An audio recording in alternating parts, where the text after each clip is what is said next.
Fantastic. Welcome, everybody, to the live stream. What am I? You know it. I'm super excited and a little nervous. Our first live interview scenario. When we try to push the envelope here at a better official, and this is today we're going to have our initial episode of Voice in the Game, where we're talking to critical voices in the world of high school basketball officiating and officiating in general.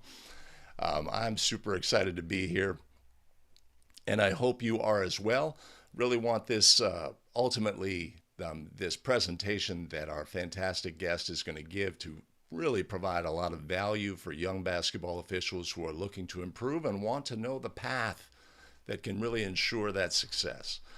So we are excited to be here. Let's see. Veteran Biker is in the house. First varsity games of the season tonight. Wow. Maybe there's something here for you in the show today. Chris Denton is in the house. Just got his first assignment. Got some time to prep. Has a state clinic tomorrow. Hey, Randy, how you doing? Good to see you.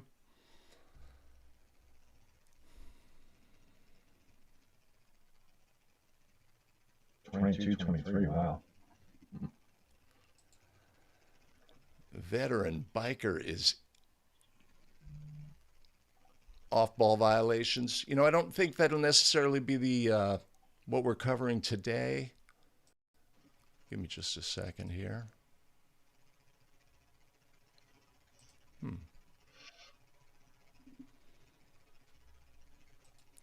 Jason Hayes jumping in from the great state of Missouri. Good to see you, Jason. And Thomas Hennian jumping in. Let me bump this up. I want this to be a little bigger. Let me try that again. That's a little too big. Bow-da-bow.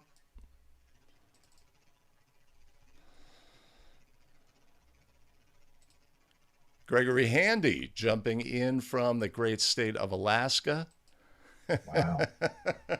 Mike Goodwin in his first year official for the 37th time. No, you don't want to be that guy. You don't ever want to be that guy.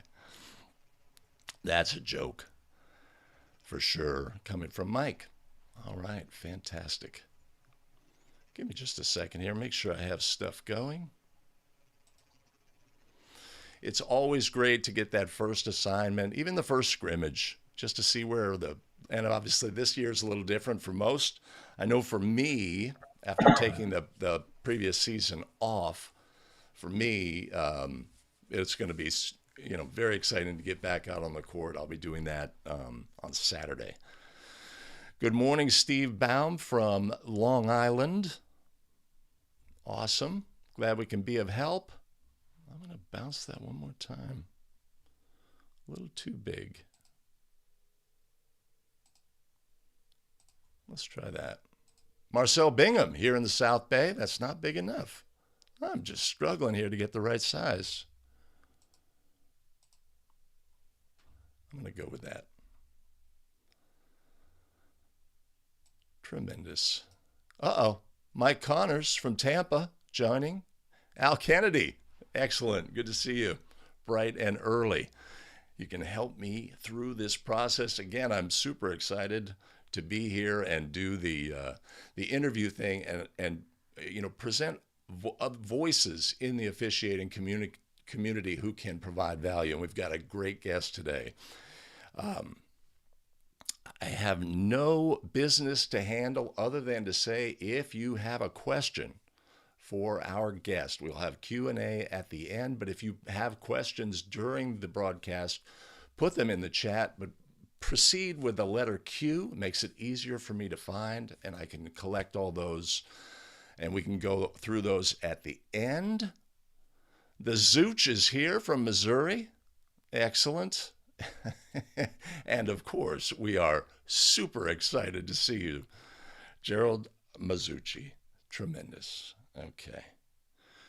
Okay. This I feel like this whole effort on my part today is super ambitious. That's how I'm feeling. But we'll get through it just like we have with all of the hurdles that we've had with the live streaming broadcast. We will get through the rough patches and get some quality content out there for basketball officials because that's what it's all about. Andrew from Ohio, excellent, excellent. This is first year in Ohio, second year overall. Got to spend my first year officiating high school in Indiana. Tremendous. So this is going to be right. This presentation that we're going to have today is going to be geared right to you. Excellent. Okay. All right. All right. Let me go ahead and start. So today I'm super excited. We have a fantastic guest joining us to offer some counsel about a great path forward for young basketball officials, and we are thrilled to have him here. We're talking about a high school basketball official for over a decade, collegiate official, vice president of his training and development for his local association, um, courtside worker at NBA games, and a tremendous voice in the officiating community. Would you join me in welcoming our guest today, Scott Bach-Hansen? In your career, it sounds like you may have, helped with the development of a lot of basketball officials. Would you say that Mhm. to be the case? It is. I had great mentors when I started, and I started in 1992, so I'm dating myself a little bit. Back then, I had hair and abs, and I learned from the best. I learned from Scott Foster, who's possibly one of the, uh, if he's not the top referee in the world, he's one of the top three. And also Al Batista, who many people know. Al Batista's a staple in the refereeing community, very strong in the rules, and now he works as an NBA scout. And so just learning things from them, popping in beta tapes and VHS tapes, and having them break down the video. I mean, I would spend 45 minutes with Scott Foster just doing the first quarter of the game, and when he was done, I honestly felt like quitting because I just felt like I was doing everything wrong. But what ended up happening is I was really learning a lot, and so I had a great career. I refereed high school. I refereed college for 13 years. I was a crew chief in Division two league. I got one game of Division one in my career before my company gave me an offer that I couldn't refuse, which also meant that I had to give up college basketball. So now I just look at it as an opportunity. I get to stay home with my family, but I really enjoy teaching and I really enjoy being able to give back just like those guys gave to me. But I want to be able to give back and give people an opportunity to grow. And there's nothing better for me than to hear or get a call or a text from one of our officials that says, "Hey, I just got hired in my first Division three league," or "Hey, I just made it to Division one." I got a call. I was talking with one of our officials. He got hired by the NBA and the G League, and so those are the things that I really like now. I love hearing about their successes, and giving them the advice that I hope will help them and grow. And I have some great relationships at all different levels and can help people at least get seen. I can get them into camps. I can get them looked at by scouts. Um, but I'm also weary of just doing that for anybody. They have to be ready for that, and I think that that's one of the things that I really try to do is get people ready for whatever level they're going to. Yeah, absolutely. It's thrilling to be, to help somebody improve, whether that means getting hired at the G League or whether that means getting, improving to varsity or a state final or whatever. It warms the heart. So you have officiated a lot of talented players being in the DC area. Can you run through some of your favorites that you've officiated at the high school and collegiate level? Oh wow, there's a lot of that, a lot of guys that played at the NBA level and higher. Just working, I've also worked, some Division One scrimmages, and I've worked some Christmas tournaments like the Bash at the Beach, um, which is one of the big ones that was in Delaware. But I've refereed Allen Iverson, I've refereed Kevin Durant, I've refereed Carmelo Anthony, I've refereed Alonzo Mourning, I've refereed Kendrick Perkins, Leon Poe, um, Grant Hill. There's just a number of players. Really, the one player I thought that I wouldn't be able to miss on was Sebastian Telfair. When he was in high school, I just couldn't believe how fast he was when he was dribbling. Not anywhere else, but when he was dribbling, he was tough. And so, um, and Stefan Marbury, which I believe they're related somehow.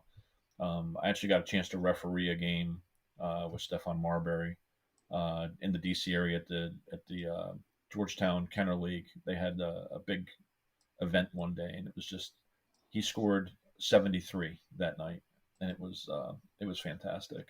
A lot of fun to referee those guys at the high level. Tremendous. So I did see something online recently, a Referee Magazine article Hmm. featuring you and your pastoral work with your association, and obviously that's a role that you play in real life. Yeah, I kind of picked the something this career path of I wanted to find something that everyone expects you to be perfect and then get better, and so a pastor and an official, who could say more? So yeah, I've been involved in the ministry for a number of years now, and we have four ordained uh, pastors in our association. And what we found is that we were starting to see a lot of our members were challenged by missing games or not having opportunities to be able um, to feel like they were involved. And we try to have a family atmosphere. And so we thought, well, maybe we'll create some bereavement committee. And then somebody asked me about it, and I said, well, we have four people that are in ministry. Why don't we consider creating a chaplain team? And so we've had a chaplain team for a number of years now. We've done a lot of great things. We have some great people. There's only three of us in the article because the fourth member is a Catholic priest, and he did not want to be on the diocese wrong side of the fence with them reaching out saying, well, why aren't you taking care of your own as opposed to this other group? So he asked us to leave him off, but he's heavily involved as well. But we've done a lot. We've done a lot. We had one year where we had 32 funerals. We had four in one day, um, and it's dealing with we're all part of the sandwich generation. We're dealing with our own kids, and we're dealing with our parents getting older. And unfortunately, we've dealt with things of spouses being lost, our kids passing away. And this past year and a half, with COVID, there's been a lot more opportunity to provide some pastoral support. So we're very we're very thankful that we created this. We're the only one that we know of in the country. We were excited when Referee Magazine reached out to us and wanted to do an article, and we hope that maybe other people will see that and consider doing it on their own. And I'm happy to field any calls to or emails if anybody is trying to create something like that for their own association. So thanks for asking about that. Yeah, that's tremendous work. That's really, I mean, in the big picture, that's big stuff. So appreciate you doing that for your association. That's tremendous. Thanks. So I have to ask you now. I know Hmm. you have some role at the NBA level, and Hmm. I think there's some courtside footage of you. Can you explain your role as? I'm sorry. Can you explain your role and what you do courtside? Yeah, so I work in NBA operations, referee operations. I work as a courtside administrator. Um, I can't go into many details because uh, they're not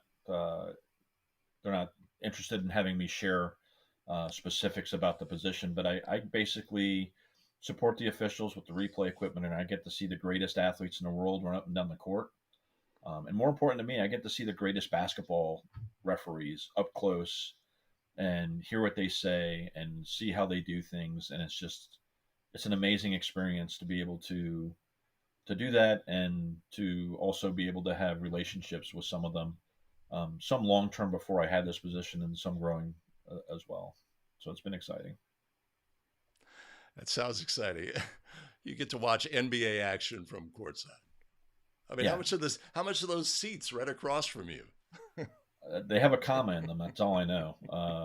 Yeah, no, it's been great. I mean, I took a couple of pictures in the last couple of years when Robin Lopez was there, because when he comes and he sits at the table before he comes in, he sits really right on the table right in front of me. So here's this big 7 foot guy, with his hair, and I can't see a thing. So luckily, I have a little monitor that I can pay attention to whenever Rolo came over. So it was fun. All right. Fantastic. Well, I'm jealous. Let's just put it that way.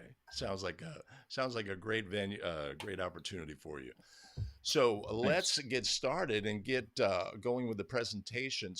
We are fortunate to have Scott Bach-Hansen here to offer a presentation for new or newer basketball officials about how they can get started and the path that they can pursue and what's important for them to focus on as they become better and getting better. And of course, that's what we're all about here at A Better Official and our channel.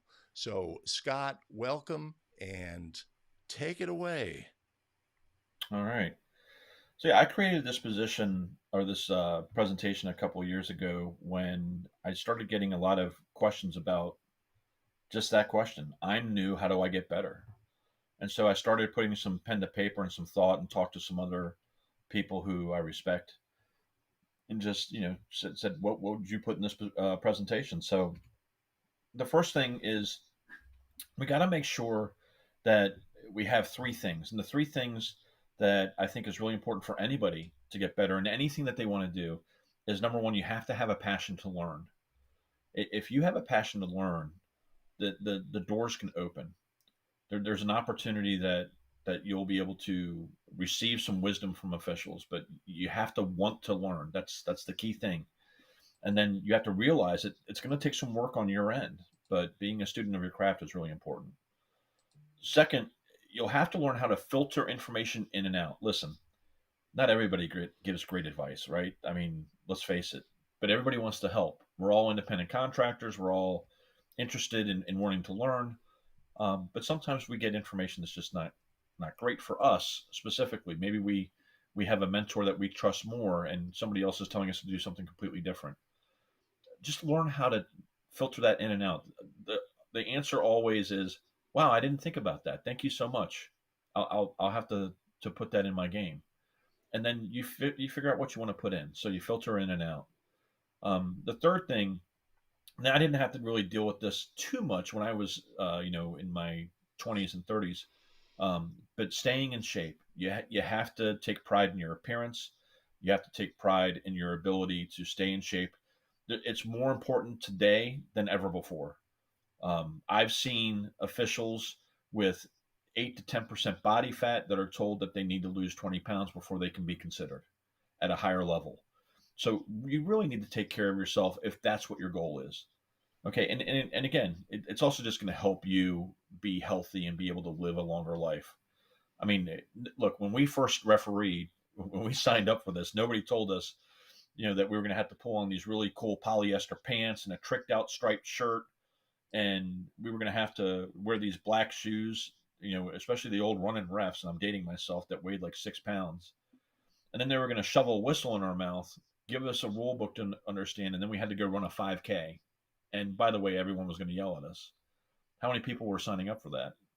So just by signing up for that, we're a little off kilter, but we have to take pride in that now, because it's such an important piece to the puzzle, especially at the college levels and obviously at the NBA levels. So that would be the first piece that I would just give as an overview. So I'm going to give you 8 steps, and these 8 steps will hopefully provide you some opportunity. There'll be some overlap, but it'll give you an opportunity to just kind of understand the path, and what I'm going to share with you. The first one is, be a rules expert. I learned this from Al Batista. Being a rules expert, knowing not only the rules book, but the case book, and to read them continuously, not just right before you take the exam. I parked, rule books in different places. Last year's, this year's, I would have one in the bathroom. I'd have one in my car. I'd have one in, my desk area for work. And I get calls a lot asking me about specific rules. Having served on the rules committee, and also just being a rules interpreter for a number of years. But I looked at it as that's my foundation. That's the foundation that's really going to help me. I want to get involved, and I would create small groups, and I would learn about the spirit and intent of the rules, and I would just basically take pride in being a rule-centric official. When you're having a difficult time communicating with coaches, if you communicate with rules and your rule-based responses, you're more likely to be able to move on without being challenged too much, because let's face it, the coaches just don't know the rules. So that would be the first one: be a rules expert. Again, step 2, we talked about this earlier, right? So we don't need to spend a lot of time on this. And believe me, I'm the last person that should be talking about your physical fitness. I've had 3 surgeries, and 2 Achilles and 1 knee from just basic basketball refereeing. For those of you that drive long hours, this is really important, and it's really also important to make sure you stretch after games. But you want to increase your cardio levels and get to an all-time high. Work on your heart rate. Get in the best shape you possibly can. I don't think anybody's going to be able to match Billy Kennedy from the NBA, but I think that there's opportunities for us to really listen to our bodies. If we have to get a personal trainer, if you're at that level where you're close to getting hired and somebody said to you, hey, if you can just do X with your physical appearance and work on your body, you're there, you have everything else that we're looking for, I would consider hiring a personal trainer to get you over the hump, because it's an investment that will pay off. And I would also tell you to make sure that you create a group of workout buddies, the personal trainer, and make sure you take nutrition seriously. It's very easy when you get out of a gym at 9:30, you're starving because you decided not to eat dinner, and you just want to get food in your system because that's what your body's telling you need. It's very easy to go through the drive-through. McDonald's, Wendy's, Burger King. I think they call them In-N-Out in California. You want to make sure you have food that's better, that's going to feed your body. And so I would work on, maybe if you're having that issue, maybe eating something at halftime, a protein bar or something that will help hold you over, so you don't have those hunger pangs right after a game. So that's the second thing I would share. Step 3, this is 2 parts. The first one is to be fundamentally sound with your mechanics. Get in front of a mirror. I know you hear about this, but there's nothing more true than this. Practice your foul signals. Practice the way that you do your travel signal. If you're not stopping the clock and doing 2.5 revolutions and then pointing, then you're missing the boat. If it's flimsy, you're not showing strength. If you just do it once, it just doesn't show that you're confident. And if you do it too much and too fast, it looks like you're out there dancing. So we just want to be crisp. 2.5 revolutions and point. Okay, and it's a very simple process. And then we have to make sure we also do the spot. Practice reporting fouls at the table. If you're vertically challenged, if you're not like Greg, Greg obviously has been gifted with height. I'm 5'9", so I have to referee bigger. And what that means is my voice, my signals, I'm going to make sure they snap, and I want to make sure that my fingers hit my shoulders. I have a backdrop that the table needs to see still, but instead of having them down here, I want to be up here. I know it only looks like about 6 inches of difference, but I will tell you it makes a big difference when you're trying to project yourself. Study and understand the primary coverage areas and the secondary coverage areas, whether you're working 2-person or 3-person. It's really important to understand why that is, because especially in the 2-person game, we have to have the trail referee aggressively. If the trail referees aggressively, our game will be so much better. And in a 3-person, if the center will command their side and the trail will referee aggressively on drives to the basket, on potential travel situations, on things above where the lead might be impacted, then we want to make sure that the trail feels comfortable coming in and getting those plays. So knowing your PCAs and talking about them in pre-games will really, really be helpful for you. Again, we talked about communication with a strong voice. Sometimes you can fool them with your signals. I've sat in the crowd and watch officials blow call after call after call, and I'm thinking, gosh, this person's having a tough night with their just decision making. And what ends up happening is they have these great signals and they look fantastic, and they're stopping the clock and they're pointing and everything looks and people in the crowd go, man, that guy's good. And I'm thinking, man, the defender slid underneath him, but if you think he's good, then so be it. So sometimes you can trick people just by having great signals. I would tell you to watch the NBA. The NBA is the officials. They have everything down to a science, even their cadence as they walk to report the fouls. If you see them, they all walk the same. They stop, they take those 2 or 3 steps, and then they pop, and then they hit their foul signals, whatever they want to use, and they get in their position. But they're doing that specifically because that is the NBA, and they do that no matter where they are and who it is. So being fundamentally sound with mechanics is the first part of this. The second part is being fundamentally sound with positioning. Now, we always hear about you want to get angles. You want to get angles. You don't want to be straight lined.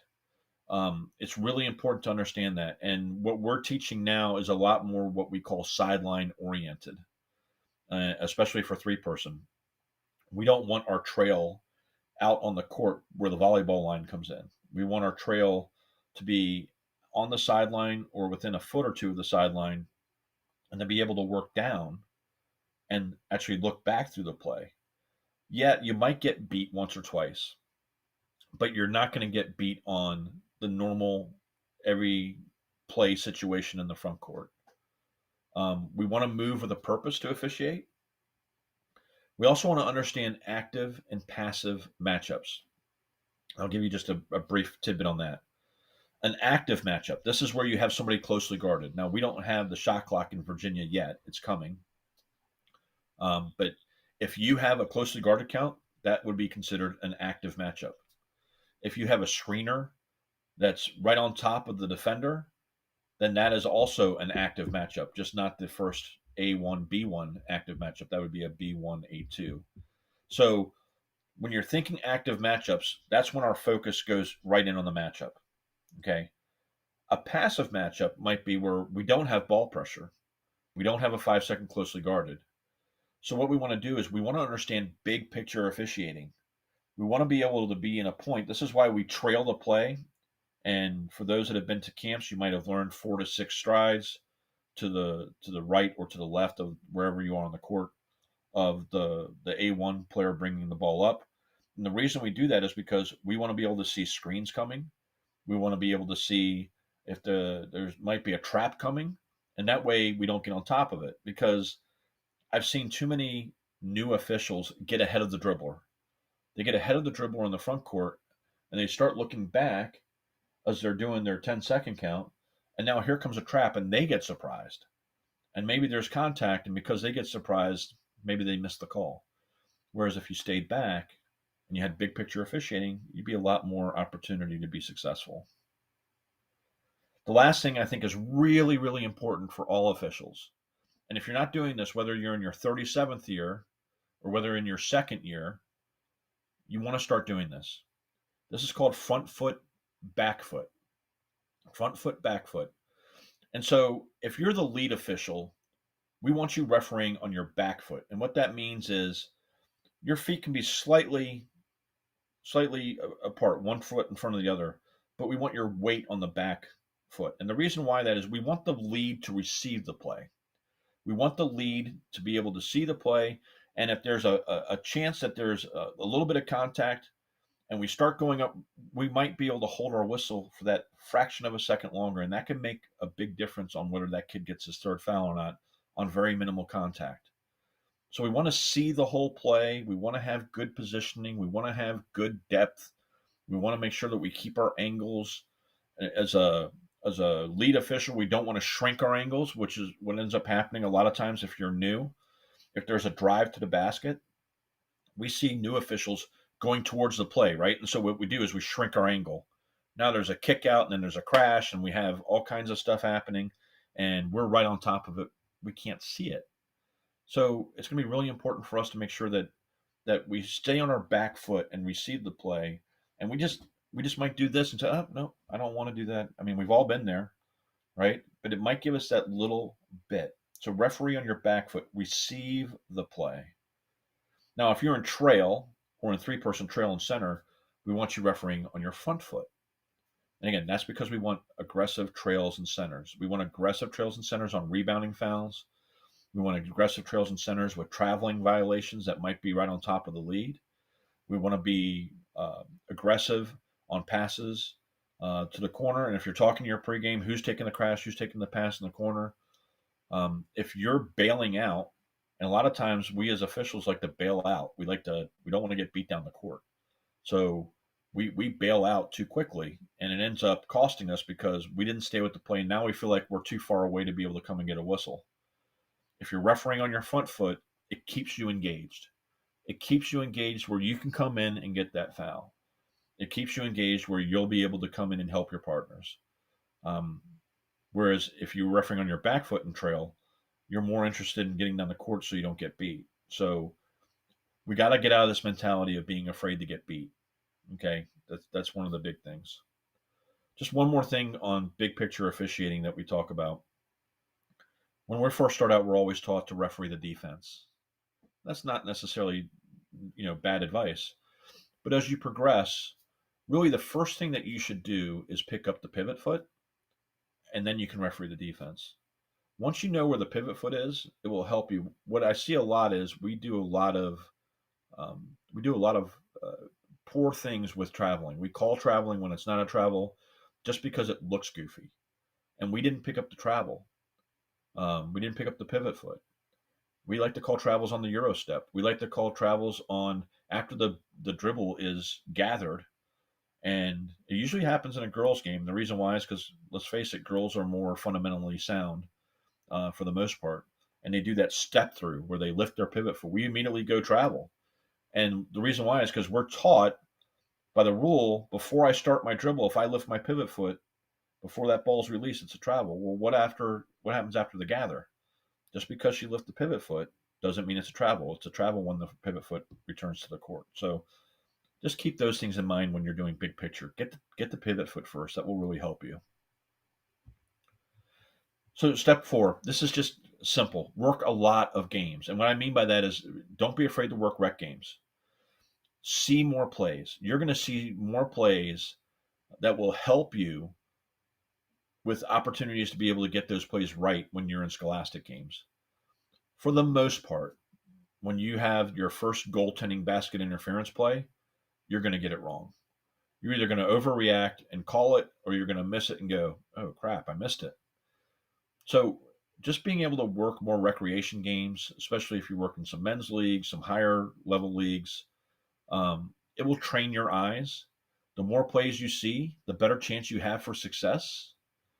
You'll be able to work on something new every game. So if you have a 3-game rec set as an example, the first game, I might work on my positioning. I might work on my front foot, back foot. I might work on my sideline oriented. I might work on getting my angles.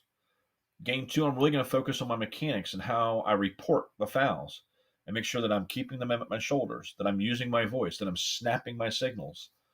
I'm trying to do things that I can work on. Because look, when you're out there working 6th grade boys on a Saturday at 3 o'clock and you'd rather be in front of the TV watching college football, I get it. But if there's an opportunity for you to grow and get better, I would do that. And so I would use mechanics for game 2. Game 3, I might work on communication with my partners, with coaches, with players. I might work on just being, I'm going to work really hard on my 5-second closely guarded counts because maybe I've struggled on that. I'm going to focus more on picking up the pivot foot this game because I'm not used to that. So I'm going to work on that in my recreation games so that I'm much better for it in scholastic setting. So, but find a good balance of games. I get it. Some of these games we get a lot of money, for a little bit of time, 40, $50 a game for a rec game, at least in our area, is not a bad gig. So we see a lot of guys go out and they'll do 10 games a Saturday.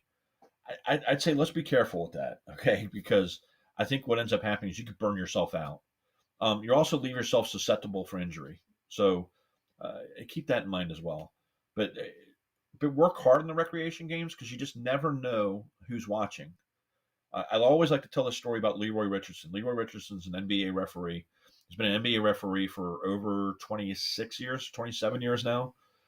He was working a girls' freshman game, and it wasn't even scholastic. It was like a preseason game, and an NBA scout happened to be there just because they were watching their granddaughter play, and saw Leroy and saw how he hustled and how he worked hard. And at the end of this running clock, 20-minute halves, uh, he got Leroy's information, and within 2 weeks he was in the NBA program, and a year later he was in the CBA, and then a few years after that he made the NBA just by working hard. So you just never know. Don't take so many games that you end up walking up and down the court. It just doesn't look good. So the next step is to get a mentor. Um, Take time and find the right person. It's not always the first person you meet. Sometimes associations will assign you to somebody. That's not necessarily a bad thing. But find someone that has achieved what you aspire to become. If you want to work on the women's side and you want to work in the NCAA women's side, I would find somebody that is at that level or is also maybe ahead of you and close to being at that level.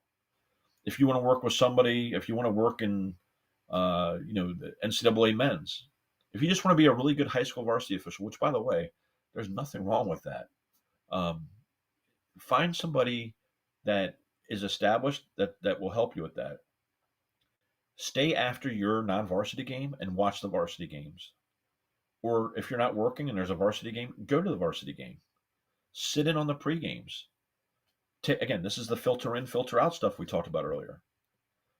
Watch games on videos together. I'm going to talk about that in a little bit more in a minute.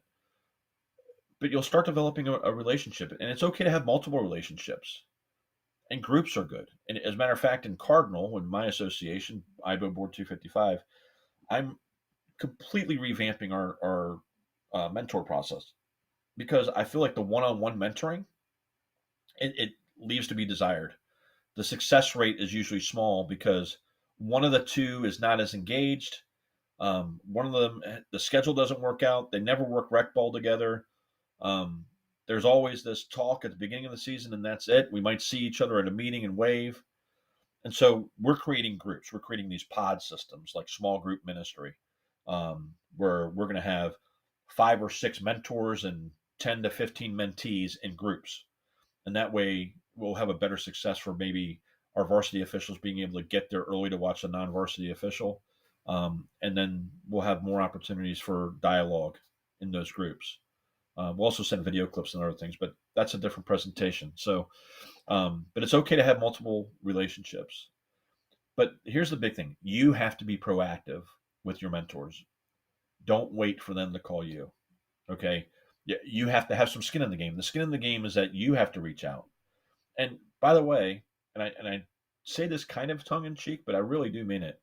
It's okay for you to fire your mentor. And what I mean by that is you've reached out 3 or 4 times, person's not called you back. They're not interested. They're just, disengaged. Go hire a different one. Go work, go find somebody else. Maybe you'll stay for varsity game and really like a specific official. Ask them, hey, my mentor's not as engaged as I like them to be. Will you help mentor me as well? And you would be surprised. You're going to find that more times than not, the answer will be yes. But again, we as basketball officials are a little crazy, but we're also very passionate, and we're also in this fraternity with each other that not a lot of people understand. So it's okay to ask that question. Be observant. Go watch games. This is the next step. Sit in on multiple pre-games. Take notes. Listen, don't speak. That's important. You don't want to interrupt somebody's pregame, even if they say to you, hey, Greg, you got anything that you want to add? The answer is always no. Okay, just you're there to learn.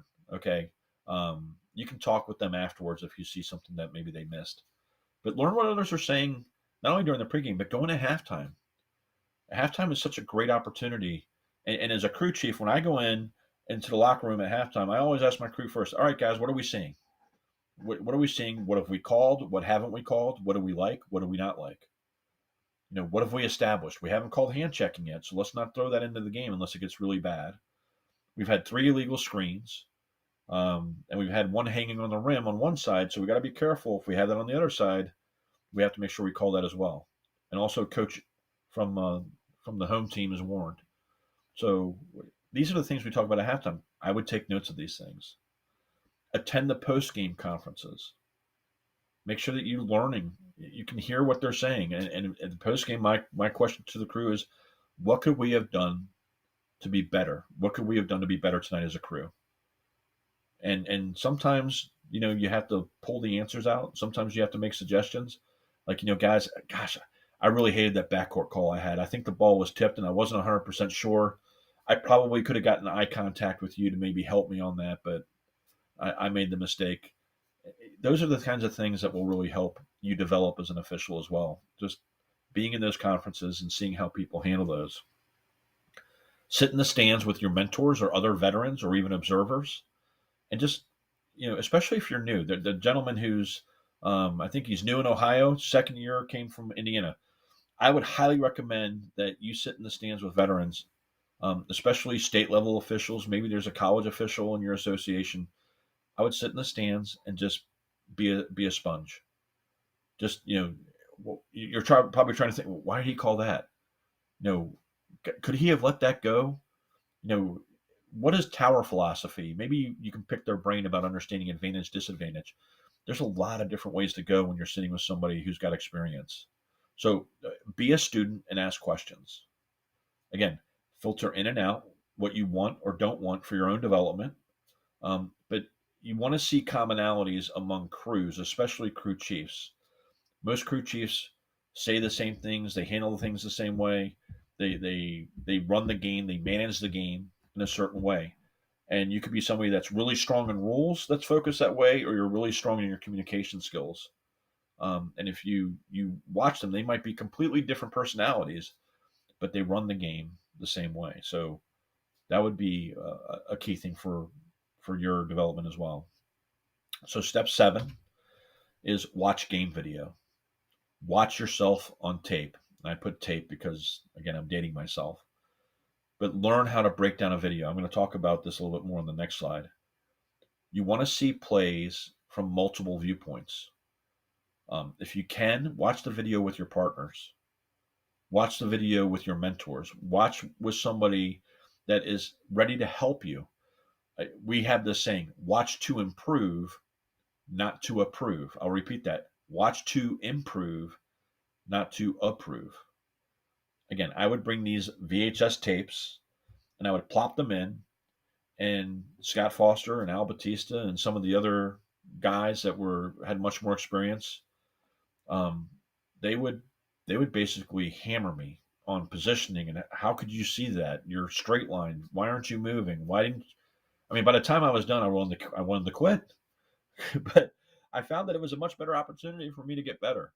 And I developed some thicker skin, and I learned that they're not telling me this stuff just because they're trying to be funny. They really want to help.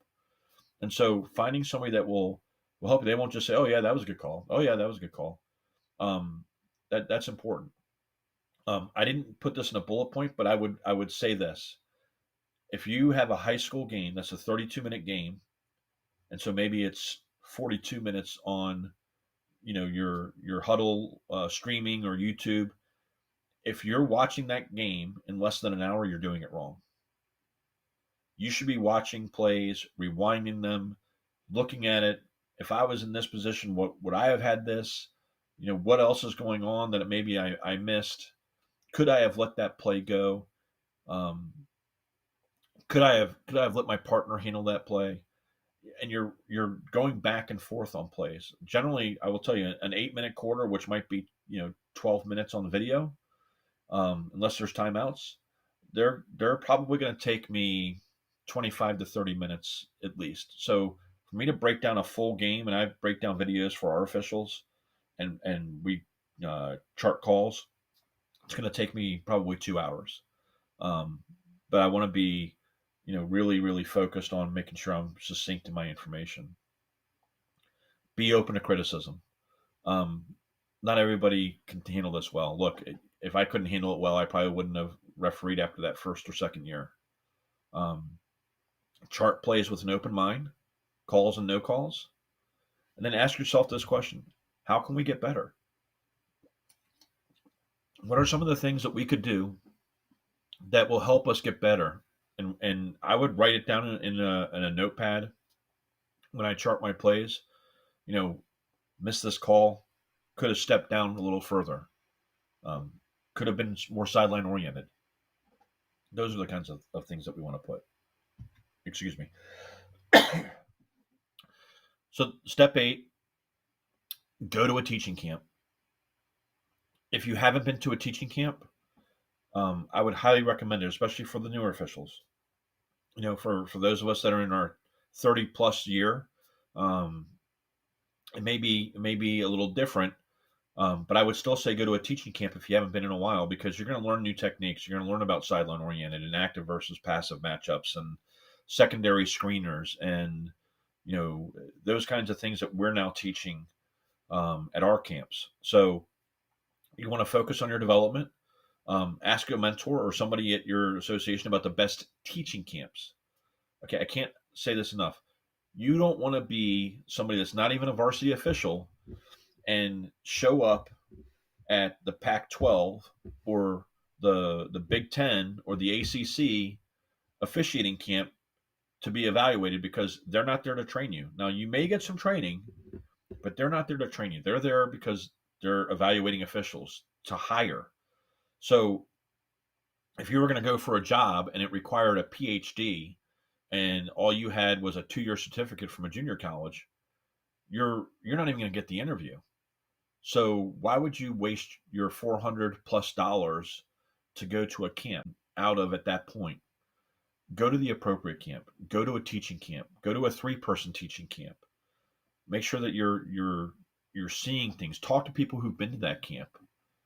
Ask them what they do. Do they video you? Do they have opportunities for you? So those are the things that I would mention on. Learn advanced officiating concepts. That's where you go to a teaching camp. Pick a camp that provides video. If they don't do video, I would probably lean to not go there. Doesn't mean that you can't learn, but you would learn and then you would go home and a month later you'd forget it. Whereas if you had the video, you could go back and watch. Be open to criticism again. Okay, we don't want to be a yeah but person. Okay, not everybody gives great advice. It's just to shake your head. I understand, Greg. Thank you. I wasn't thinking about that. Thank you very much. And then I could walk away and say, God, that guy Greg just doesn't know what he's talking about. Which obviously I'm kidding. I'm picking on Greg because he's obviously one of the best teachers in the country. I would recommend, if you ever get a chance and you want to learn how to break down video, go to a teaching camp where an NBA staff is there. You're probably going to pay a little more. I know Eric Lewis has one down in Florida, and he also has one for crew chief teaching that he does every summer. There's nothing better for the bang for your buck than having an NBA official sit down and show you how to break down video. So I would really consider that. You can become really strong in situational awareness, and it will take you far in your officiating career. Situational awareness. There's subs at the table. The team A is on a run, so team B might be looking for a timeout, and then after the basket goes in, I want to be able to look over and see that he wants that timeout. Somebody might be at 4 team fouls, and they still have a couple of team fouls to give, and so they might be trying the foul because they have a foul to give. Situational awareness, knowing those things. Those are the things that you can learn at a teaching camp and through your own experiences. And then develop self-awareness. Understand what they're telling you. Understand what they're sharing with you. If you're hearing something, a couple of times, hey, Greg, you're really doing a poor job on picking up the subs. And then in the next game, somebody says, Greg, did you know that you missed subs at the table? You're hearing this a couple of times. Be self-aware. Say, you know what, God, I got to work on this. And maybe you're not sure how to do it. Pull somebody. You have people working the camp. Pull them aside. Hey, what do you do to make sure you're more aware about subs? Those are the things that I would do at a teaching camp. So, in closing, I put this slide in, to talk about what not to do. And some of these are funny, but some of these are really true. You don't want to, first of all, you don't want to wear a belt. Okay, that's not us. That's different officials. Get Sansa belt pants without a loop. When you wear a belt with your referee pants, you stand out as somebody that is, really doesn't know what they're doing, or maybe they forgot their stuff at work and they're wearing their work pants. Don't use a cheap whistle. So that's something you can hear the pitch difference, and what it does is it pulls negative attention to you. Everybody knows the sound of a whistle that officials make, and most of the time it's a Fox 40. This is not a commercial for Fox 40. There's other whistles available. There's other official whistles that are coming out that will be available, but you want to make sure that you're in sync with your crew, because if two of the three officials are using a Fox 40 and somebody's using Acme, and Acme has this high pitch, you just stand out. And it actually, for those of us that are trained, we hear that and it becomes annoying. So, also what not to do: don't walk up and down the court. We have this thing called catch the dribbler, where if you're the trail and they throw the ball in, instead of walking next to the player that's walking up the court, and there's no pressure, wait until they get to the free throw line and then have a slight jog and a run so that you can stay 4 to 6 strides behind them and to the side, so that you can officiate. That way you have that big picture. Don't be a yeah but person. You're going to get great advice. If you get that title of somebody that's a yeah but person, it can really ruin you. So we want to make sure that we don't do that. We want to make sure that we're in a better position to, again, just receive the information. You start going, yeah, but this is what happened. Next thing you know, somebody's like, you can't tell that guy anything because he's just a yeah but guy. Just remember those things. Don't take over someone else's pregame or captain's meeting. As a crew chief, there's nothing more frustrating than you're at the captain's meeting. They're not even listening to you, by the way. But when you get done, you look at your partners out of courtesy and you might say, guys, is there anything else? And if you have something, it's probably just something small. Hey, guys, just help us with the shirts, right? Something like that. I actually watched a state final a few years ago where we had mixed crews, and one of our officials was the crew chief. And, at the very end said, guys, do you have anything? And one of his partners went on for another 3 minutes at the captain's meeting. And so we just remember the kids aren't listening. It's a simple conversation. Hey, guys, you're the leaders for a reason. If I come to you, I want you to help me. I want you to help me fix somebody that might be out of whack a little bit, because if you fix them, then I don't have to. And everybody wins if I don't have to, right? Help us with the shirts. No taunting. Let's have great sportsmanship. Have a great game. That's as simple as you need to be. You don't need to go any deeper into that. Don't be the guy that says black line all the way around. Okay, if you say black line all the way around, I just start shaking my head going, oh, it's going to be one of those games. Now, if there's a bunch of lines and you can't tell which is a 3-point arc, or there's one red and one blue, and a lot of these schools are using their facilities for multiple things. I get it. But don't be a black line all the way around guy. Don't ignore coaches and players when approached in a positive way. If a player comes up to you and says, excuse me, Mr. Official, can you just tell me what he did wrong? He's a freshman, and I want to tell him what he did wrong. If we start snapping back at that kid, we lose that kid. She could be a great captain, and she can help us. She can help a player that's going sideways. We can have a great conversation with an assistant coach that can help us in a situation. Hey, coach, I'm having a matchup problem with 22 for your team and 12 for them. If you could help me, that would be great. I'm going to go tell their coach the same thing. Make sure you tell both benches. All right, Greg has a great video when he's mic'd up. And if you haven't seen it, I would recommend you watch it, because he has that kind of situation where he talks to one coach, says, now let me go tell them. the same thing. You just got to have that experience level to understand that thing. Um, don't forget your crew. Again, sometimes you're the only people out there. Sometimes you might have a crowd of 6 to 10,000 people, um, and it's just you and your partners. You don't want to do anything to upset them. You want to have great relationships. Don't forget to tell them when you've warned the coach or that you've had an issue with a player, or the table has told you that the assistant coach is coming over and arguing with them about plays. Don't keep that stuff. Tell your partners. Don't forget your crew. And the last thing I say is, don't stop learning. You always want to learn. And it doesn't matter if you're in your second year or as my other friend in his 37th year, and anywhere in between. We can always learn. We can always learn from each other. We can always learn from anybody else. So, with that, I'm going to stop and see if there's any questions. So, thank you for indulging me.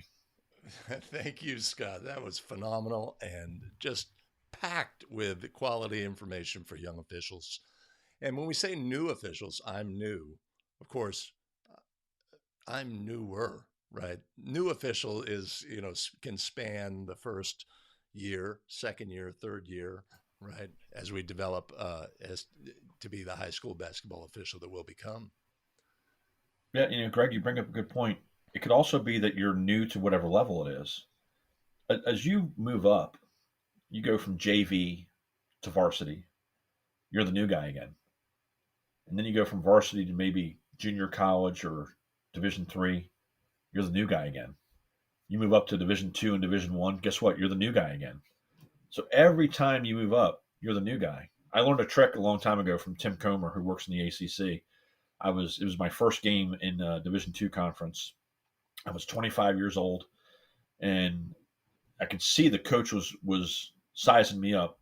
And Tim comes over, he goes, "Don't worry about him." He used some other words too, but he said, "Don't worry about him. When you go over there, all you have to say is, 'Hey, coach, it's good to see you again. How's everything since last year?'" And he said, "For the next 2 minutes, you're going to buy time because he's going to be sitting there looking at assistants like, 'Did we have him last year?'"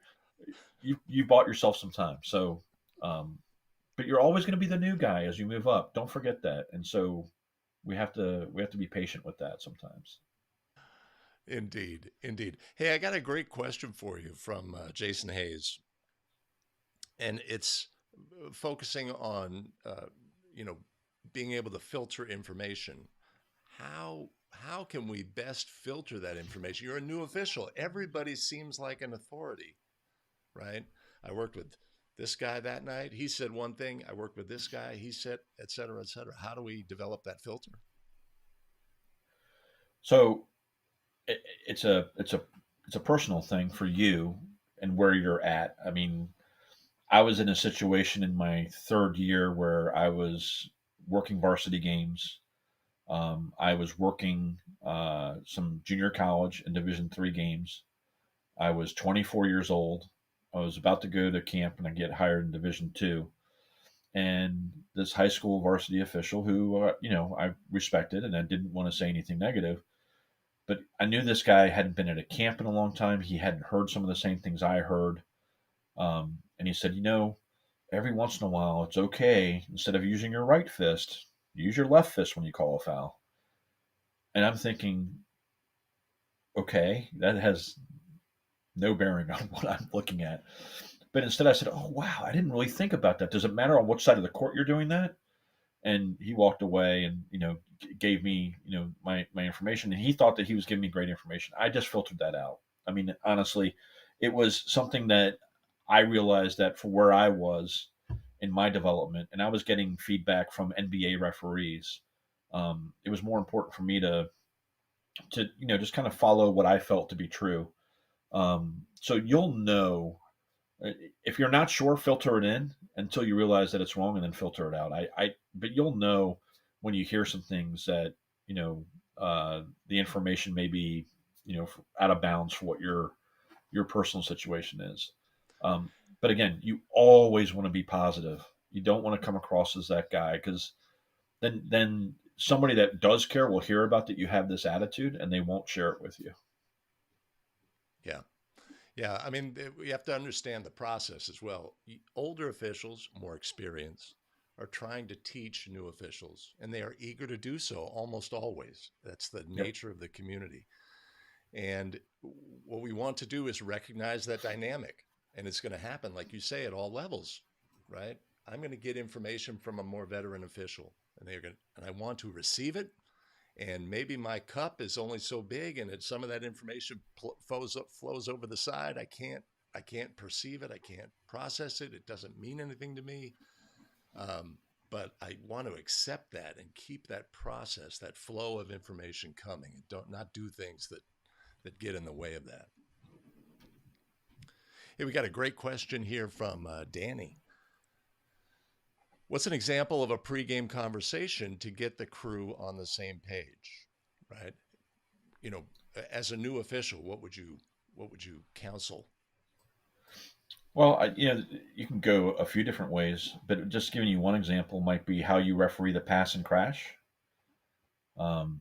Generally what we tell, especially in three person, which is really where my focus is, but it can be in two person as well. The lead stays with the crash, and the trail goes with the ball, or the C goes with the ball if it's three person. Just having that same page, talking about. Uh, I use something called the tower philosophy. I'm not sure how people are familiar with that, but it's advantage, disadvantage, and level of play, style of play. Um, let's face it, varsity kids can play through more contact. So if I'm on a varsity game, um, I'm going to let a player that's getting some minimal contact as he drives to the basket get to the basket. I'm not going to whistle that foul as he's turning the corner because now I'm taking away an opportunity for that player to have a chance at a basket. And I'm rewarding the defense for bad defense. So I want to make sure that I tell my partner this so that they know what my thought process is, especially if you have a guard, like a really strong guard, like if you're refereeing somebody, like an Allen Iverson, that you want to let him turn the corner as much as he can because nobody can stay with him from a quickness standpoint. You keep calling these little hand checks that are, 20 feet from the basket as he's turning the corner, you're penalizing him more than you're hurting him. So I think it's more important for us to be on the same page of those kind of plays. You can talk about how, hey, this is a rivalry game. Make sure that we don't let things get out of hand. Get in on all hell ball situations. Make sure that they see our shirts and they hear our voices. Let's reward sportsmanship. Um, you know, let's and thank them for sportsmanship. I think that's important. Those are some things that you can talk about in your pregame to make sure you're on the same page with certain plays and dead ball situations. Fantastic. Great advice in there.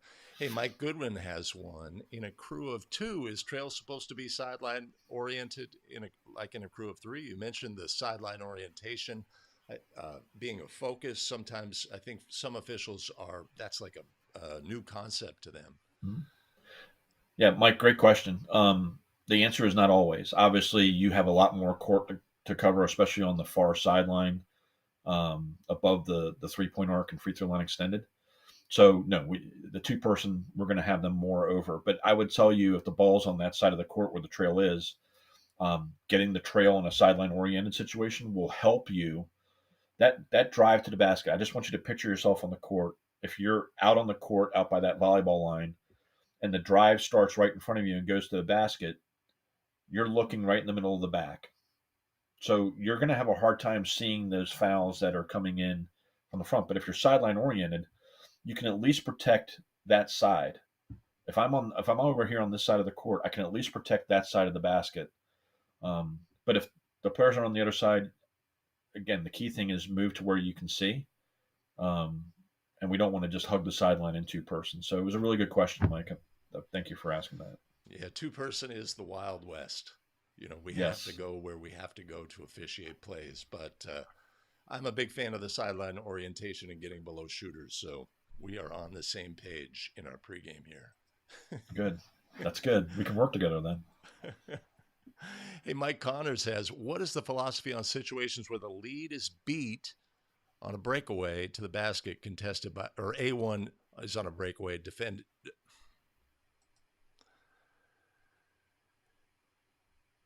defended by B1. Officiate while continuing to the end line or slow, button hook, get an angle on the play. Every situation's different. Depends how bad you're beat. Two person, I would always stop or wait and let the play go past me so I could keep my angle integrity. I don't want to run even with them. Um, if we were in three person and I knew I had a center close by, and I knew that the trail was also close by, I would probably go to the end line. Sometimes you don't know that though because you can't look over your shoulder when you're refereeing the play.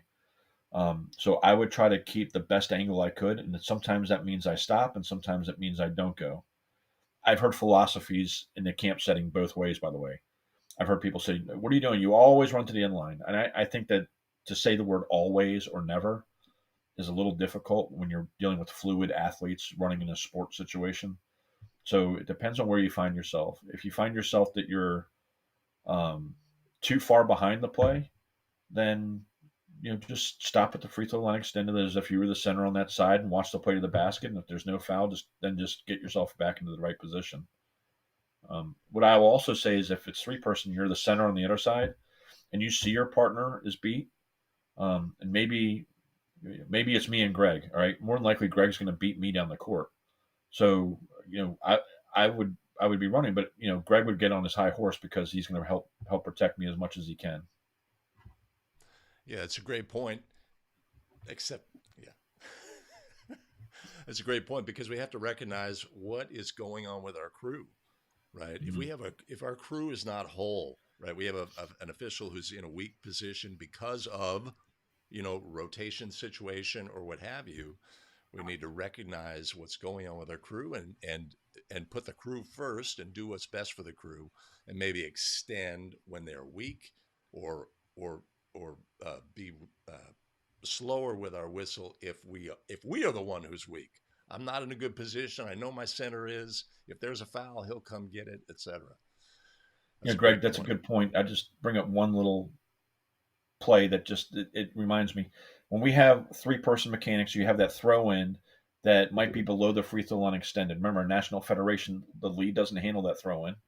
Um, I know in NCAA they do, but in National Federation, it's the trail that handles that throw in. If there's a lot of people up high by the top of the key or higher, maybe even a couple in the backcourt, and our center is still at the free throw line extended, we're not helping our trail.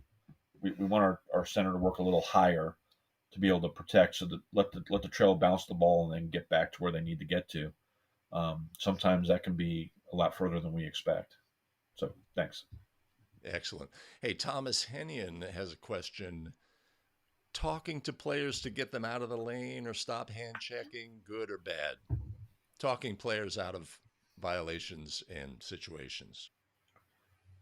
So for the most part, I will talk in the beginning of games, um, first quarter, first time a kid comes in.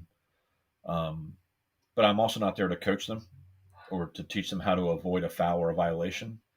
But I want to help be a good game manager. And sometimes you'll hear a coach go, "Don't call that. Don't talk to him."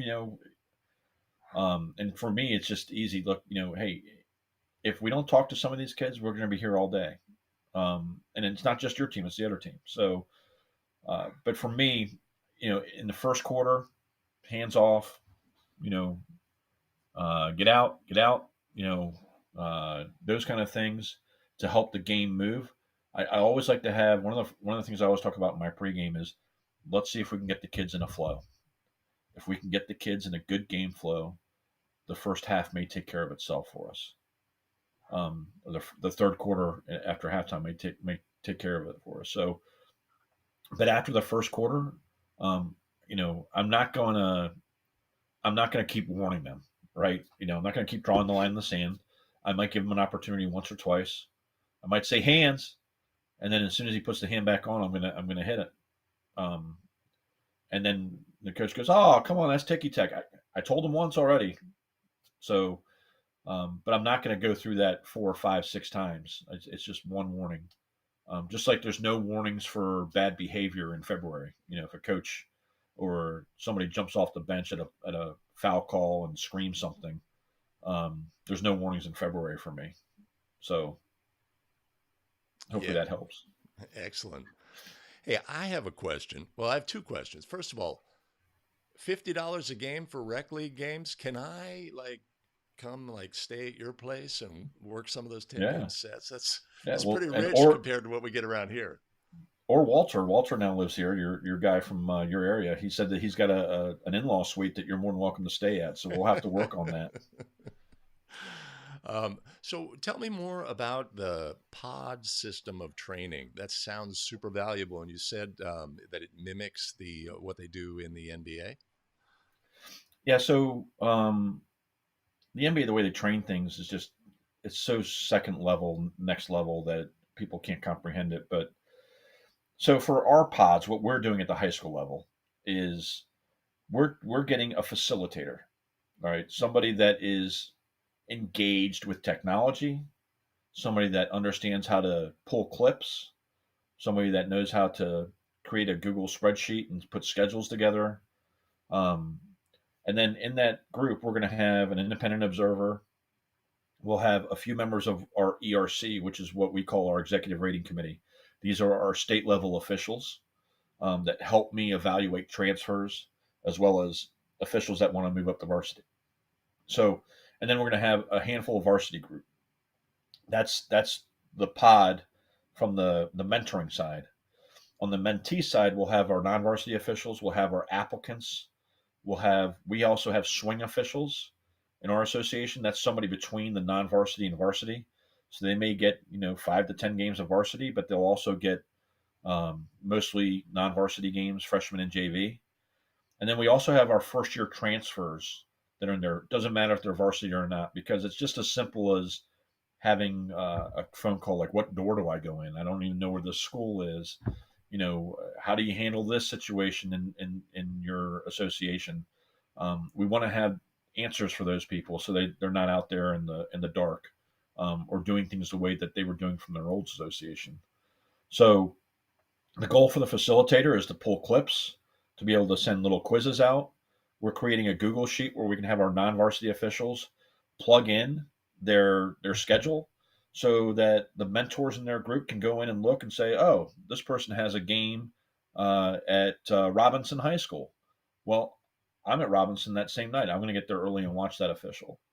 And so it allows for more access, more opportunities to do it. I know the way the NBA does their training in the off season is they'll take a crew chief that will lead a group, and in that group they'll have a few newer NBA officials, they'll have a few G League officials, they'll have a few WNBA officials, and the clips go out and they say, "How would you handle this? What kind of call would you have here?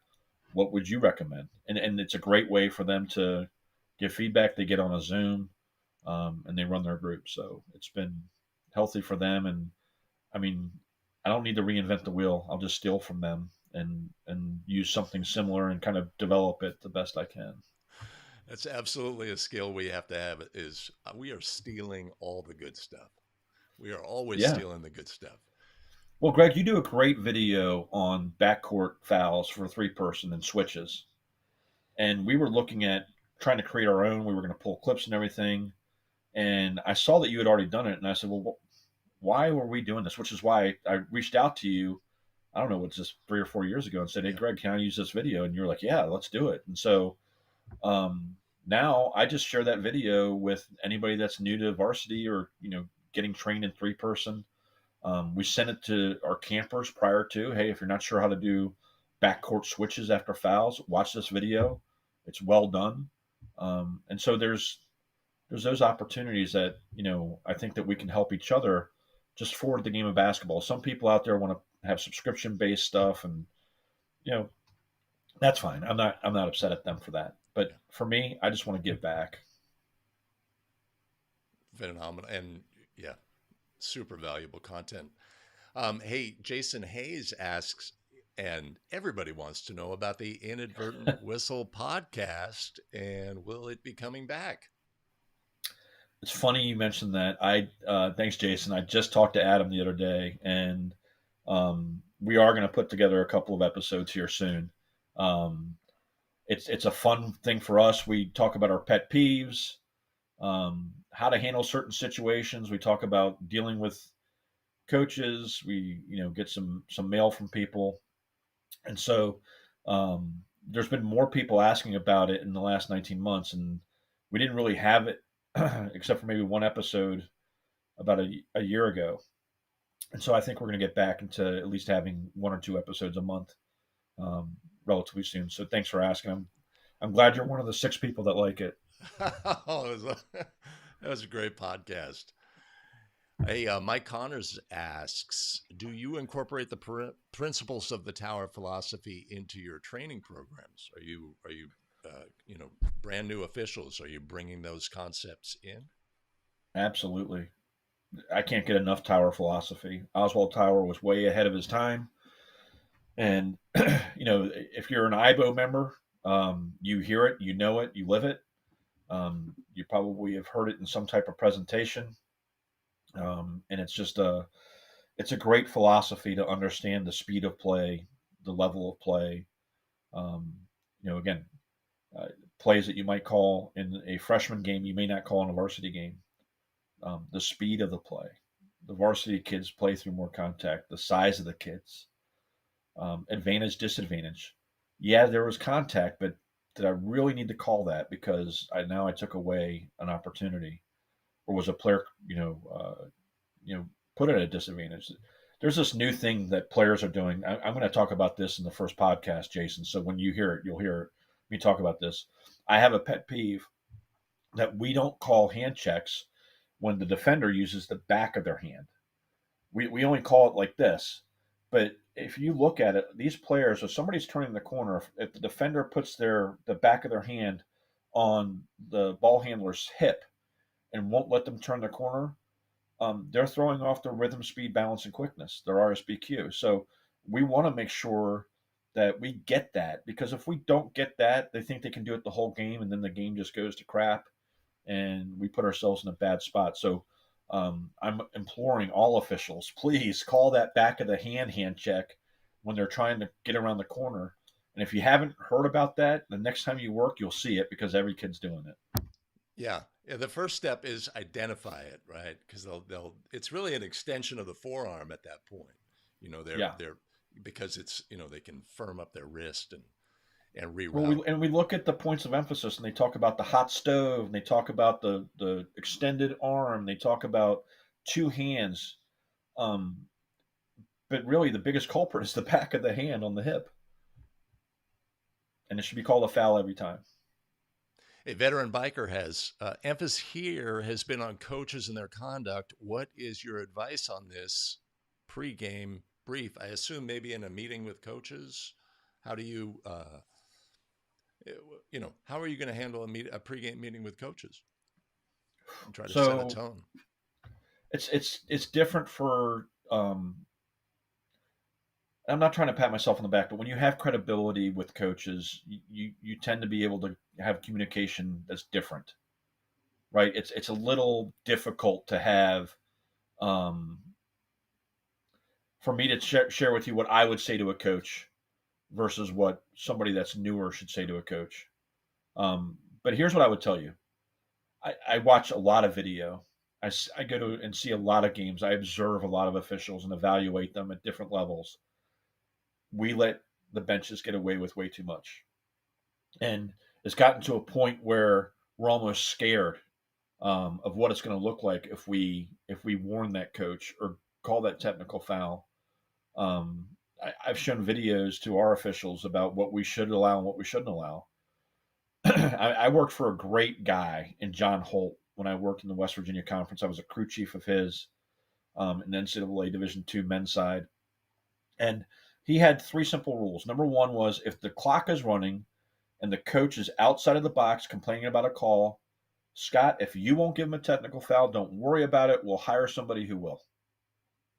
Scott, if the assistant coach jumps off the bench about a play while the clock is running, if you don't give him a technical foul, don't worry. We'll hire somebody else who can. Scott, what I'm telling you is if you can't handle the business, don't worry. We'll hire somebody else to take your games next year. He was so supportive. And anytime that you did it, he backed you up. I'm not sure we get that at the high school level. Also, we're dealing with independent contractors. I can just go work for another association. So I would say that if you're going to draw a line in the sand, and this is really important for anybody that's new, don't draw another line. If you're going to, hey, coach, I heard you, but I'm not going to have any more of that. All right. Honestly, the coaches just want to be heard. We've had these coaches roundtables in our association for 6 straight years, and every coach says the same thing. I just want to be acknowledged. Sometimes that acknowledgement is just a head bob. It's a thumbs up. Coach, I got you. Um, you know, sometimes you can use humor. I have some great relationships with coaches.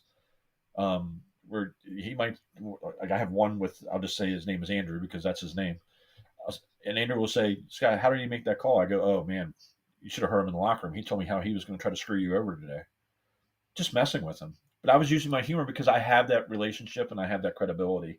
I'm not saying that you can go do that, by the way. Um, you have to stay yourself. You have to be yourself, but you also have to know, you know, especially look, if you kick a call and a coach is giving you a bunch of stuff, um, every once in a while I'll just look at him and say, okay, I heard you. Now we're done. Now we need to move on. And if he doesn't move on, then we have a technical foul. I think there's too many times I watch videos or see games where we allow coaches to do way too much, um, and we let them get away with it. And I don't know how many times I've talked about I'm going to light that guy up like a Christmas tree next time I see him because I'm not going to let that happen. So in the pregame meeting, I don't think you need to go over there and be a jerk. Just say, hey, coach, listen, we're going to work hard for you today. We're going to work our butts off. We're going to make a mistake or two. All right. And when we do, I, I will listen to you, but we're not going to talk about it all game. Are we good? And that's how I would handle it. So hopefully that helps. That's good advice. Hey, Jason Hayes has a follow up. What are good ways for a brand new official or a new official to gain credibility with the coaches? I would think a lot of it has to do with demeanor and recognition and communication. What are your thoughts on that? Yeah, for me, it's just being human. You know, I've called a foul where it's been tough, and I might not know the coach. It might be somebody that's coming in from out of town for one of our holiday tournaments, or it might be at the state level, where I'd get a team that I normally don't get, and the coach might say, be upset about a foul. Come on, that wasn't a foul. Well, and instead of snapping back or getting defensive, I might just turn to him and say, "Well, what did you see?" Well, I didn't see what you saw. Okay. Well, here's what I saw. Hey, if I missed it, I apologize, but I'm working hard for you, and I promise you, if it happens on the other end, I'll get the same foul. Just being human, just communicating. Um, by the way, look, not everybody's an extrovert like myself. Some people have a difficult time with communicating like that, but sometimes it's just like, you know what, coach, I heard you, and you know what, I think you got a point. And after that, you just move on. But it's okay to be human. It's okay to have those conversations. By the way, you want to gain credibility, go over. Like I had a play a couple of years ago where the girl for this team who was number one in the state, she had a play at the basket where I was sure she was going to foul her, but she was 6'2" girl. She cuffed the ball on top, and I reported the foul, and the coach is standing there with his arms folded, and he's like, "You're going to have to explain that one to me." And I backed up, and he goes, "What did she do wrong?" I said, "She didn't do anything wrong." And he goes, "Well, what do you mean?" I go, I kicked the call. I screwed it up. I'm sorry. I'm gonna try to do better." And he goes, "All right, I appreciate it." What could he say? Um, Sometimes that happens, but you know what? You gain credibility. The coaches remember that, and there's an opportunity to enjoy that. Now, I'll also go over before the game, and I'll sit down in the head coach's chair to tie my shoe after I've done the book, and the head coach will be over there, and I'll say, "Holy crap!" And they'll be like, "What?" And I go, "You really can see everything from over here," just as a joke, lighten the mood. Um, but again, that's me. that's somebody with credibility, that has experience, that knows all the coaches and knows what he can get away with. I might use that with this coach, but I definitely won't use it with that coach. So Yeah. hopefully that helps with the credibility piece. Yeah, you obviously develop that credibility over time, and it's important for young officials to recognize that's what that's what's going to happen over the next year, 2 years, etc. And it happens at every level, right? I'm doing the freshman games. The freshman coaches see me. We develop a familiarity, and then I move up a level, and it's all new coaches, etc. One thing I By the would way, say, sorry, Greg, I didn't mean to interrupt you, but the one thing that when I walk on the court, I want the coaches to go, "Oh, okay, good, Scott's here. At least I know somebody will talk to us, and I don't have to worry about him being swayed by the other guy." I'd much rather have that, or I'd rather have them go, "Oh shit, he's not going to let us get away with anything." I'd rather have one of those two, than the "Oh crap, here comes the guy that won't talk to us," or "Here comes the guy that you know teed us up last time." Um, so anyway, it just so one thing I would say to young officials is, from the moment you enter the court, you are projecting that you are here for the game. You recognize that it's the game that we're here for. We're here for the stakeholders in the game. We're here for the two teams to compete. I'm going to, everything that I do projects, I'm here for the game. I'm going to work hard. I'm going to put the game first, and I'm going to do everything I can to do a good job. And if we think about just that communication of that fact at all times, right? It goes it a long starts way. it starts when you walk in the gym. It starts when you walk in and they catch your eyes the first time. Um, Look, we're human. It's okay to wave. Hey, coach, good to see you. It's okay to interact. I mean, you're not going to go sit in the stands next to them. But you don't want to have eye contact and then ignore them, because then they think, "Oh, great, something's wrong."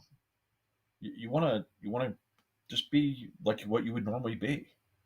If it was a regular interaction, we don't have to have this. And I think coaches would appreciate not having this just as much as officials. So we have to understand that from the time we walk in the door to the ticket taker. We want everybody to have a pleasant experience with us. We don't want to come across as a jerk. The person that lets us in the locker room, the AD or DSA, depending on where you are, what they call them, you are setting the precedent for the experience. If you need to see the trainer, thank them for taping your ankle. Thank them for their help. Thank them for giving you an Advil because you had a headache. Um, you are setting the precedence for what their expectation will be. And the last thing they want to hear is, "Man, that guy Greg was a jerk. Yeah. I asked him who he was, and he said, 'I'm the official. Leave me alone.'" You don't want to have that. Well, we always, we want respect for the role that we play, right? But we have to understand we have to give that respect to everybody involved in the game. We're all, the lights are turned on. Somebody turned the lights on. Somebody's taking the tickets. Somebody's working the concession stand. Somebody's the trainer. Somebody's working the table for you. And we're all here for the game. And everybody has a role. And if we just respect that, then we have the right frame of mind to have a good experience, right? For everybody involved. Yeah.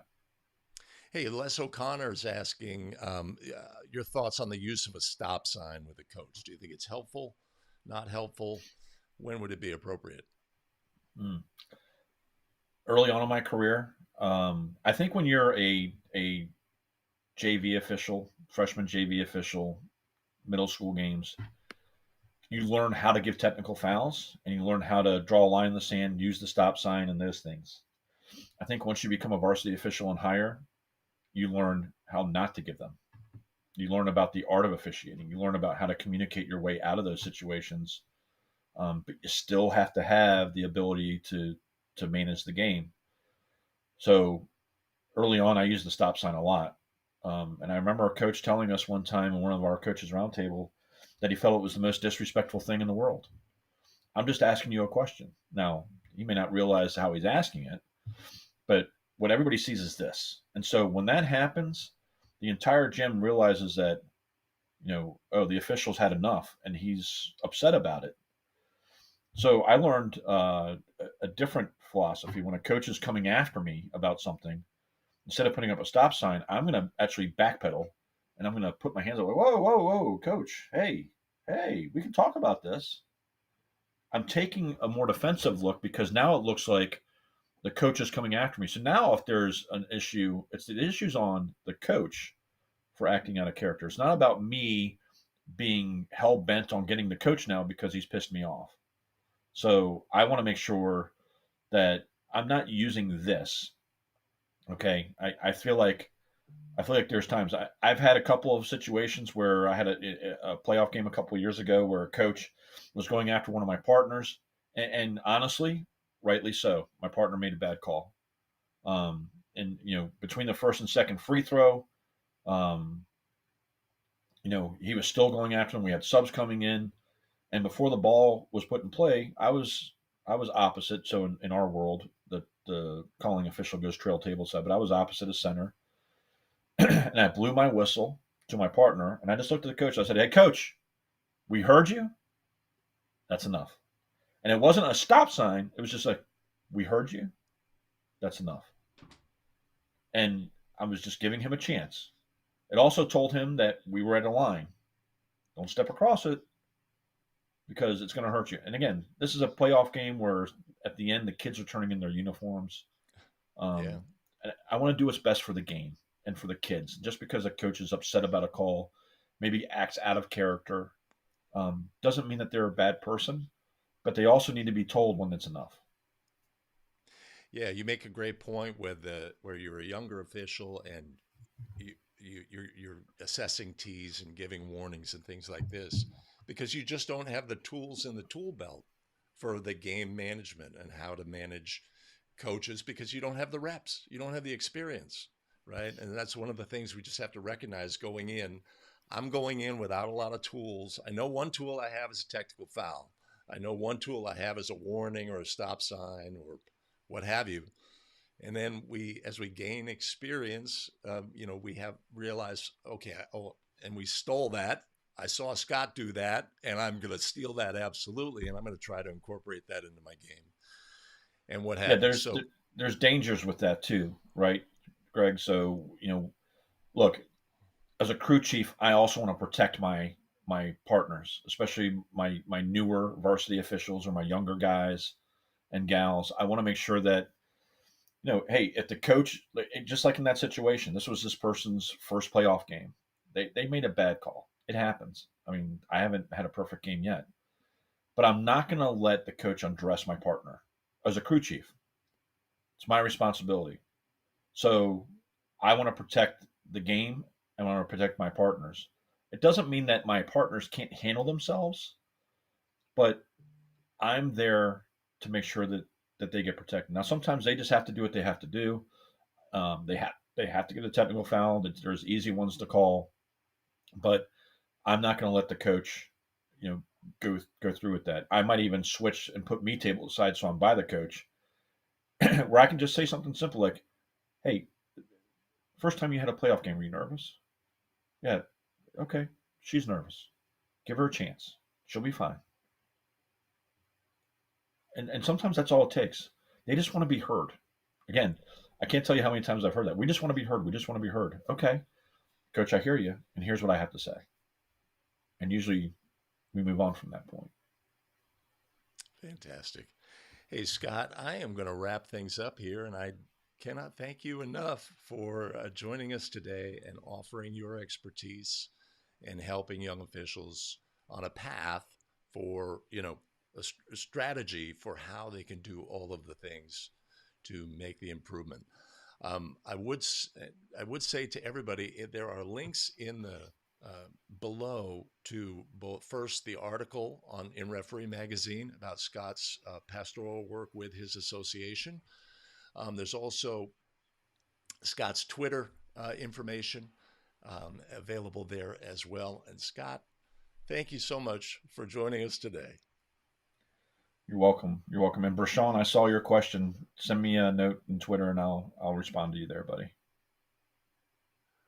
All right. Fantastic. I appreciate everybody joining us today, dealing with the slings and arrows of technology.